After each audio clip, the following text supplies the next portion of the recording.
موجودہ عہد میں ٹیکنالوجی کی دوڑ میں دنیا کے مقابلے میں امریکہ کو سبقت حاصل ہے۔ ایپل، مائکروسافٹ، ایمیزون، الفابیٹ اور میٹا جیسی بڑی بڑی کمپنیوں کا موجد امریکہ ہے۔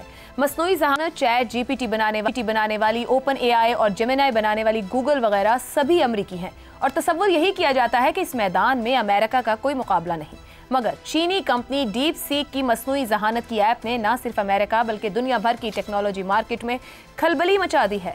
DeepSeek A I assistant chat G P T کو پیچھے چھوڑتے ہوئے ٹاپ ریٹڈ ایپلیکیشن بن گئی ہے۔ ڈیپ سیک کے V3 ماڈل کی تخلیق کاروں کا دعویٰ ہے کہ وہ اوپن سورس ماڈلز میں سر فہرست ہے۔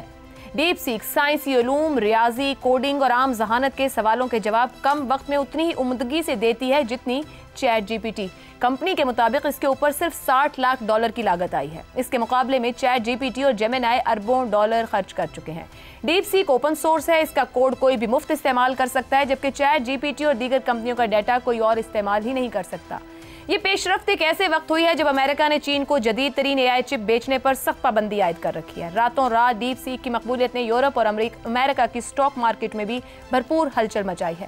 امریکہ میں اے آئی چپ بنانے والی انویڈیا کے 17% شیئرز میں کمی ہوئی ہے۔ انویڈیا کی مالیت کا چھٹا حصہ، جس کا حجم قریباً $500 ارب بنتا ہے، غائب ہو چکا ہے، جبکہ مصنوعی ذہانت کے بڑے کھلاڑیوں میٹا، مائکروسافٹ اور گوگل کے شیئرز میں بھی زبردست کمی ہوئی ہے۔ ڈیپ سیک کی مقبولیت میں غیر معمولی اضافے نے سلیکون ویلی پر بھی گہرا اثر چھوڑا ہے، جس سے مصنوعی ذہانت کے میدان میں امریکی بالادستی کا بیانیہ کمزور پڑ رہا ہے۔ خود صدر ٹرمپ نے ڈیپ سیک کو امریکہ کے لیے خطرے کی گھنٹی اور ویک اپ کال قرار دے دیا ہے۔ مارک زکربرگ نے بھی خبردار کرتے ہوئے کہا ہے کہ یہ ایک بہت بڑا جیو پولیٹیکل مقابلہ ہے، چین اس میں بہت تیزی سے آگے بڑھ رہا ہے۔ گوگل نے بھی رد عمل میں کہا ہے کہ امریکہ نے اگر فوری اقدامات نہ کیے تو اسٹریٹجک فوائد کھونے کا خطرہ ہے۔ نئی نویلی کمپنی کے پہلے ورژن کا چیٹ جی پی ٹی جیسی مضبوط کمپنی کو ٹکر دینا حیران کن ضرور ہے، لیکن یہ دیکھنا بھی باقی ہے کہ مستقبل میں ڈیپ سیک کھربوں ڈالر سرمایہ والی امریکی ٹیک جائنٹس کا کس حد تک مقابلہ کر سکتی ہے۔ یہ بھی دیکھنا ہوگا کہ اتنی کم لاگت سے تیار ہونے والی کمپنی کتنی کر پائے گی۔ تاہم امریکی پابندیوں کے باوجود چینی کمپنی کا یہ کارنامہ ٹیکنالوجی کی دنیا میں قابل ستائش ضرور مانا جا رہا ہے۔ ہمارا پینل اس پر کیا کہتا ہے، اسی سوال میں جاننے کی کوشش کرتے ہیں۔ چائنا کی ڈیپ سیک چیٹ جی پی ٹی کے مد مقابل امریکی انڈسٹری کے لیے خطرہ قرار، اربوں کے مقابلے میں چند لاکھ ڈالر کی ایپلیکیشن، کیا ٹیکنالوجی میں امریکی بالادستی کا خاتمہ ہونے جا رہا ہے؟ زیغم صاحب، کیا کہا جائے کہ ابھی صرف امریکی بالادستی چیلنج ہو رہی ہے یا بات اس سے کہیں آگے نکل گئی ہے؟ یہ بہت بڑی بات ہے اور بہت آگے نکل سکتی ہے۔ آپ یہ دیکھیے کہ عائشہ کہ جب بھی نئی ٹیکنالوجی آئی ہے تو اس نے قوموں کی ہار اور جیت کا تعین کیا ہے، اس نے لوزرز اور ونرز کا تعین کیا ہے، اس نے ہیوز اور ہیو ناٹس کا تعین کیا ہے۔ آپ سٹیل کو گنیں، gun powder, printing press, steam engine, computer اور اب اے آئی، آرٹیفیشل انٹیلیجنس۔ آپ ذرا غور سے دیکھیے ان تمام ریولوشنز میں ہوا کیا ہے کہ جو انسانوں کا کام تھا اس کی آٹومیشن ہوئی، مشینوں نے وہ کرنا شروع کیا اور بڑی طاقت کے ساتھ بہت بڑے سکیل پر کرنا شروع کیا۔ ابھی تک جتنی بھی مشینیں آئی ہیں، جتنے بھی انقلاب آئے ہیں، انہوں نے انسانوں کی جسمانی قوت کا کام ریپلیکیٹ کیا ہے۔ جو کام انسان اپنے جسم سے کرتا تھا اسے مشینوں نے زیادہ مؤثر طور پر بہت بڑے سکیل پر کیا ہے۔ آرٹیفیشل انٹیلیجنس کیا کر رہی ہے؟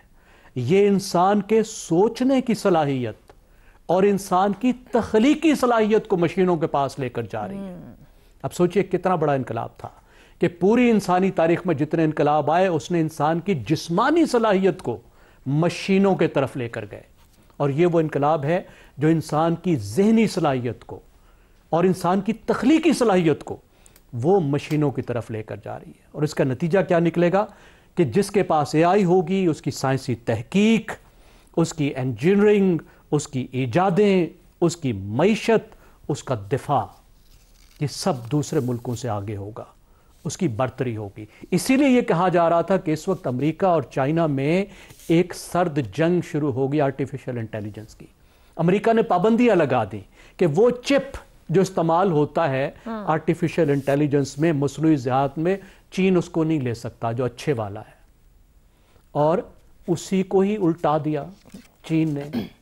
اور نتیجہ کیا نکلا ہے کہ جب یہ اے آئی ماڈل آیا ہے تو $1000 ارب کا نقصان ایک دن میں ہوا ہے امریکہ کی اس پورے سیکٹر کا جس کو ٹیک سیکٹر کہتے ہیں, جو یہ سارا کام کرتا ہے. اور جیسے آپ نے بتایا وہ چپ جس پر پابندی تھی کہ یہ ہماری سب سے بڑی بات ہے, اس کی وجہ سے ہم اتنا آگے ہیں چین سے, اس کا ایک دن میں $500 ارب کا نقصان ہوا. اب آپ آگے دیکھیے کہ کیا کچھ ہو سکتا ہے. آج یہ تعین ہو گیا کہ امریکہ کو اس شعبے میں مصنوعی ذہانت میں اب فیصلہ کن برتری حاصل نہیں ہے. اس لیے کہہ رہے ہیں کہ سپیوٹنک مومنٹ ہے. یہ ویسا لمحہ ہے جیسے روس نے خلا میں ایک اپنا خلائی جہاز بھیج کر, راکٹ بھیج کر امریکہ کو ایک وقت میں دکھایا تھا کہ وہ آگے نکل گیا ہے خلائی ریس میں, تو چین نے کم از کم یہ دکھایا ہے کہ وہ برابر پیچھے نہیں رہے. ٹھیک ہو گیا, یہ بہت اہم بات ہے آگے کی بات. لیکن آخری بات, ہمیں خود بھی ذرا غور کرنا چاہیے کہ اس جدوجہد میں ہم کیا کھڑے ہیں. اچھا, ہم ایک بڑا ڈسکس کر رہے تھے, سوال کیا جائے کہ ہم کہاں ہیں. میں نے کہا ہم کہیں ہیں ہی نہیں. یہ سوال پوچھنے کا مقصد کیا ہے؟ مطلب یہاں تو ساتھ ہمسایہ ملک فکر مند ہو رہا ہے کہ ہم کہاں ہوں گے جو کہ بیٹھے ہیں وہاں پر, لیکن ہمیں ابھی اپنا آتا پتہ نہیں ملتا. سوال پھر بھی پوچھ لینا چاہیے عائشہ. اچھا چلیں, رضا رومی صاحب ایڈریس کریں گے اس پہ کہ ہم کہاں ہیں. رضا رومی صاحب, چائنا مصنوعی ذہانت میں بہت آگے جا رہا ہے. Mobile phone industry, electric car market سے ہوتے ہوئے سیٹلائٹ سے زمین پر ڈیٹا کی ترسیل, اسٹار لنک سے کئی گنا زیادہ تیز کامیاب تجربہ کر گئے ہیں. اسپیس ایکس کی طرز پہ ری یوزیبل راکٹ پر پہنچ گئے ہیں. کیا کہا جا سکتا ہے کہ چائنا نے اپنے اوپر سے کاپی کا ٹیگ ہٹا لیا ہے؟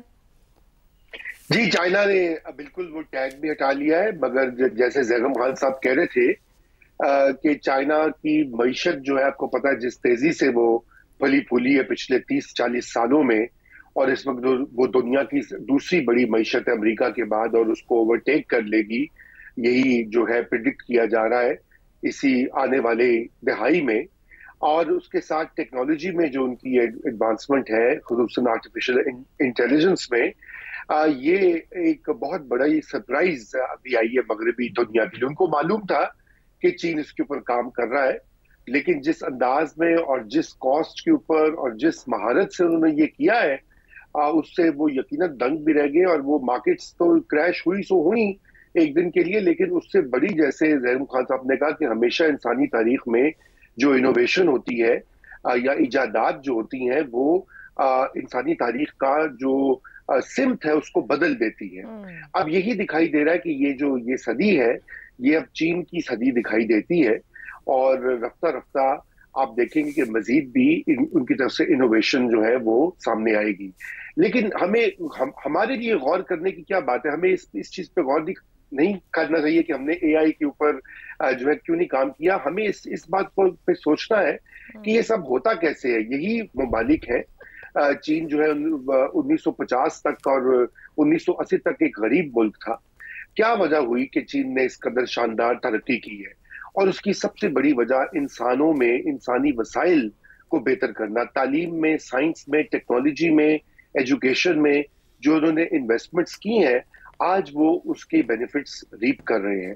یہی ہمارے پڑوس ہندوستان میں بھی اسی طرح آپ نے دیکھا ہے کہ وہاں بھی ٹیکنالوجی اور انوویشن اور سائنس کے معاملے میں وہ کہیں آگے ہم سے, اور ہمارے ساتھ ہی آزاد ہوئے تھے 1947 میں. لیکن انویسٹمنٹس جو کی جاتی ہیں تعلیم میں اور انسانوں میں, وہ سب سے اہم ہوتی ہیں, اور ہمارے یہاں بدقسمتی سے ان کو سب سے کمتر یا سب سے کم ترجیح دی جاتی ہے. اور یہی وجہ ہے کہ ہم اس میدان میں انتہائی پیچھے رہ گئے ہیں. دنیا میں 5واں بڑا ملک ہے پاکستان آبادی کے اعتبار سے, لیکن اگر آپ دیکھیں کہ ہماری جو انوویشن کا حال ہے, پروڈکٹیوٹی کا حال ہے, ہماری لیبر فورس سکل نہیں ہے, حتیٰ کہ ہمارے جو بہترین دوست ہیں سعودی عربیہ اور یو اے ای, جو ہمارے اتنی لاکھوں لیبر کو امپورٹ کرتے ہیں, وہ بھی کہتے ہیں کہ جن کے سکلز بہتر کریں, نہیں تو ہم نہیں اب آنے دیں گے, کیونکہ دنیا بھر میں اس کے اوپر کام ہو رہا ہے. دنیا بھر میں کام ہو رہا ہے, لیکن آپ کہہ رہے ہیں صدی چین کی صدی ہے, مگر مجھے آپ کی انٹرسٹنگ بات یہ لگی ہوتا کیسے ہے. پاکستان نے ابھی یہ دیکھنا ہے, اپنے ہمسائے چائنا کو دیکھے ہوتا کیسے ہے, کرتے کیسے.